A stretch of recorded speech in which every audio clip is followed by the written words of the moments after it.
Hello everybody. Just opened in Leadenhall Market in the City of London is something which is called a screamatorium. It's designed to provide an opportunity for people to let out the frustration and the anger that might be otherwise building up inside them, so that you can go into this room and scream as loudly as you like. In fact, there's someone on hand to measure the decibels, and there's a kind of leaderboard to see who can get the loudest scream. And then when you've had your screaming session, you then come out and you're invited to play a game of whack-a-mole. Excuse me, so that you're banging you're banging hard with a hammer on these pop-up moles, and bang bang bang, getting rid of the anger. And then you're invited to go into a meditation room and do some deep breathing, and gradually the anger dissipates. This is I think it's an experiment. I'm not sure how long it's there for, but it's recognizing that we all have building up inside us in one way or another frustrations, resentments, things that cause us to feel angry, either with ourselves or with other people, or just generally, and that somehow having a good scream gets it out.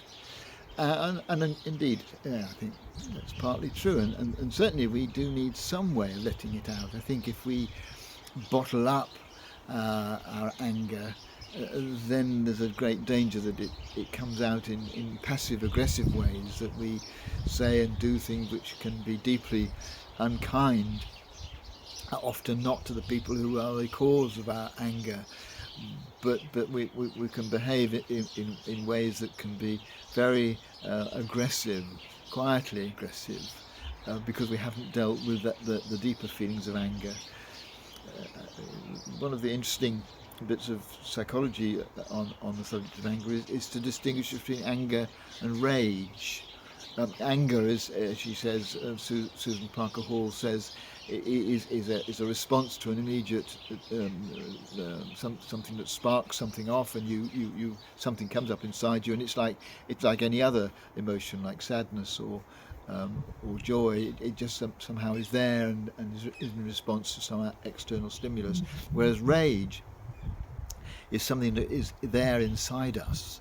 It has its roots probably very early back in our lives, and it's something which can undermine our equilibrium permanently. It's not a response to a particular stimulus. It's something that's always there. That kind of anger, that deep-seated anger, that makes people often behave in very antisocial ways. That needs help. We need proper professional help to deal with that.